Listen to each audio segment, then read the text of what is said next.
धेरै cc cream लगाएपछि के हुन्छ आज हेर्नुहोस् है साथीहरू। आज यिनी मेरो घर आएकिन् दिदी प्लिज मेरो चाहिँ सिम्पल मेकअप गर्नुहोस् तर क्रिम चाहिँ धेरै लगाइदिनुहोस् मलाई गोरो बनाइदिनुहोस् है भनेकी थिइन्।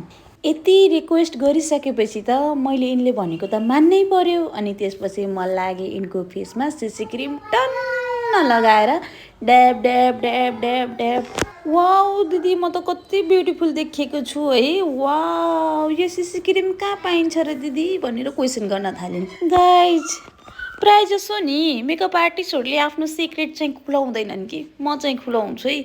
मैले जुन सिसी क्रिम यिनको फेसमा युज गरेछु नि त्यो चाहिँ जुनसुकै कस्मेटिक पसलमा पनि पाइन्छ। कसैले 400 मा बेच्छन् कसैले 350 मा बेच्छन्। 50 रुपियाँको तलमाथि चाहिँ हुनसक्छ है।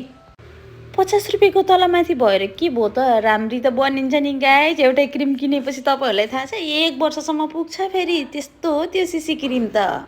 मैले यिनको फेसमा युज गरेको सिसी क्रिमको नाम जान्न मन छ भने कमेन्ट बक्समा प्लिज दिदी नाम भन्नुहोस् न भनेर लेख्नु होला है गाइज। नभुल्नुहोस् नि फेरि।